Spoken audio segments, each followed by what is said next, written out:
obviously hard-fought Big Ten win. Proud of our guys. I think Minnesota's really good and physical, and the front line's terrific.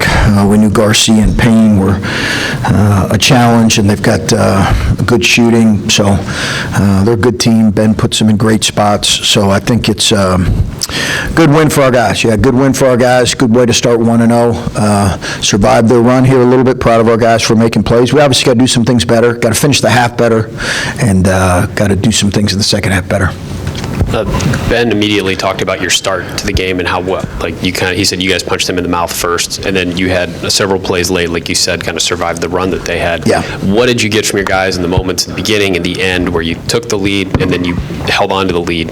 Yeah, I just thought we played really well, Adam, in those stretches. I thought we had good attention to detail, and I thought we obviously made shots, but I thought our pace was good. I didn't love our pace as much in the second half, but we were really relying on our defense there in the first half, and then, man, in the second half, they made some plays. Some of that was them making high-level plays, and some of it was we have to do some things better. But what I saw was a really good start, maybe as good as we started all year, and then real poise down the stretch, making plays.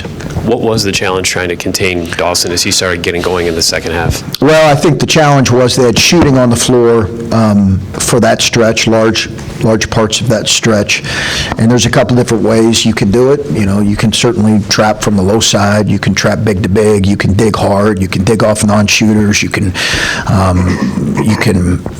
X out, you can come off of the passer. There's a million different ways to do it. We've looked at a couple different ways to trap him. For us, we felt like let's see if he can attack us here, and he started to do that in the second half. He didn't as much in the first half, and then we had to make some adjustments as he got going in the second half.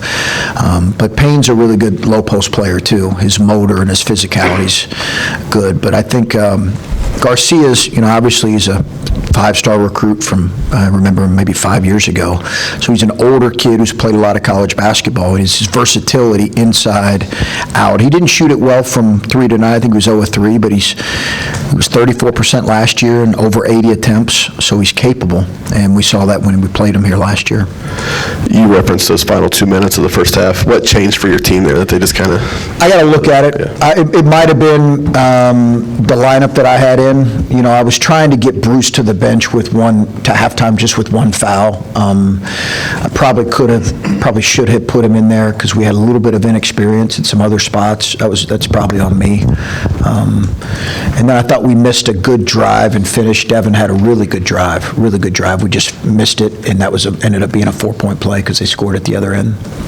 Coach, there's three-pointers and then there's three-pointers, and when you hit those three within 60 seconds at the end, and to have that many guys who can give you that three-point shot it's hard to explain how important that is. Well, it was really big. It staved off their run. We obviously had a 5-point possession coming out of a timeout, which I didn't love. We overhelped late in the clock. You don't want to overhelp that late in the clock. I told Roddy that. You got to stay attached late in the clock, and we overhelped, gave up for 3. Then they called a foul on the rebound, so it was a 5-point play. So, we had I think guys are playing with high-level confidence. We also shared it. One of those might have come off of an offensive rebound or two, which I think were critical, where we got some extra possessions. So it was good. It was good to see. But our offense wasn't our issue. We got to be better at taking away some of their strengths. Chris, one thing that the guys keep mentioning is not being satisfied, Jameson in particular. Is that something they're coming up with? Is that something you're stressing day-to-day? Where does that come from, that message? Well, I mentioned last time we were here, as a coach, you're always, your antenna's always up for complacency, entitlement, and selfishness, because those are corrosive to teams in any organization. So, any one of those three things right now, if you see that, you really want to address it right away. And I think when it's player-led, it's obviously much better. So if they're saying that, that's a good thing. And I know you expect it from a player like Jameson, who's been around for a long time, but for him to deliver on a night like tonight, what does that mean for this team? Well, Jameson, I've said this on a number of times. Jameson, he has great respect for the their players and their coaches. He's told me that a number of times. But when you're a player, one of the greatest lessons to learn is when you lose yourself in your team playing well when you're out there, you typically play pretty well. And it's a challenge for young players, it's a challenge for old players because they want to play well. But when their focus is just on the team playing well, you kind of lose yourself in the bigger picture. You take the focus off yourself. And guys typically play better when they do that. It's a hard thing to get yourself to do, particularly when you're playing in a game like this one where you want to play well. And, if that's your focus, and I thought that was his focus, and a result of that was he really did play well. Coach, Felix was kind of banging down in the low post a lot of the game tonight, and he came away with 5 blocks. How do you feel like his impact defensively helps you out? And how do you feel that his defensive effort fuels you in sort of bringing the defense to offense? His length is critical for us. It's critical for us. And he's getting better at guarding guys out on the floor, like Garcia. Mm-hmm. He's still got to get better at that, but his length is, we saw last year the difference in when he's on the floor and not on the floor. It's it's really critical for us. And then how do you feel the matchup against Garcia was a good test for you guys heading into the majority of Big Ten play? I mean, he's really good. Mm-hmm. He's a really good player. So if we see a lot more of those, you're going to see a lot less hair, a lot more gray hair, that's for sure. He's a really good player. And I think he's as good of a player on the front line in terms of his versatility as there is in the league.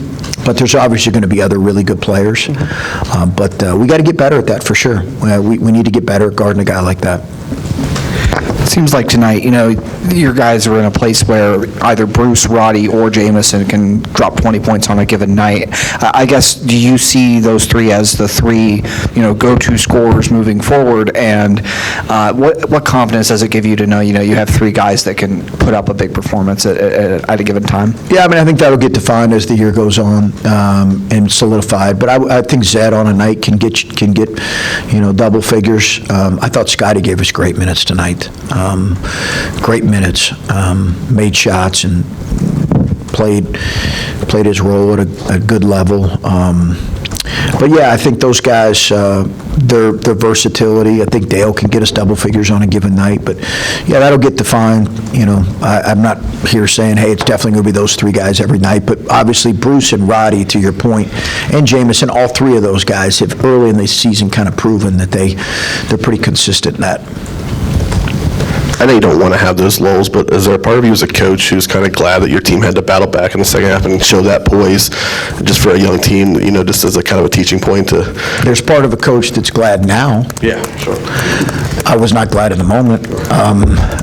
But now I think there is real, to your point, I think this is what you're asking, there is real teaching opportunities here. If we can recognize this, have a better understanding of how we can correct these things, it can absolutely provide real benefit. The second straight game, Zedd hasn't given you a whole lot, and not to single him out in one game where you beat a Big Ten team by 10, but what is he maybe battling through right now? What have you seen from him this recent stretch? Yeah, he'll be fine. I think I'm not concerned about him in the least, but I understand your question. I think he'll be fine. I thought Felix's length, we needed it tonight. And we played them together some, Adam, as you guys know. You're probably going to ask that. Yeah. I think we got to practice that more. As I mentioned, we got to play it more. We got to practice it more. The numbers, the analytics to it has not been a great lineup for us on either end. So, but we got to keep looking at it. So why do it? Yeah, because I think we're going to need to do it in certain games, and in particular in certain Big Ten games. I'm not ready through 8 games, valid question, to scrap a lineup that I think might have some potential in limited situations. And just one more thing about Jameson, but when he hits his first shot the way that he does, like you said, all the kind of motion that kind of went into this game and him losing himself in the team, but when he hits a shot like that, what are your feelings as a coach? Like, all right, Jameson's got it tonight. I mean, how do you feel when he gets started in that way? He just had a good look about him. I was you always, as a coach, a little bit, I didn't sit down and say, hey, Jameson, I didn't want to make more of it what it was. I even told Gary to cancel his media session with you guys, but Gary doesn't listen to me anyway. So I think I just was, he had a good look in his eye. I was pleased that he got off and he early there and was able to make some shots. And, I was pleased with that. They had 11 offensive rebounds. You had 11 offensive rebounds. I know after the A&M game you said if it wasn't the most important thing, it was one of the most important things. I did see like a gang rebound where you were out on the court pumping your fist because your whole team got one. Where are your guys right now with defensive rebounding compared to where you want them to be? We need to get better.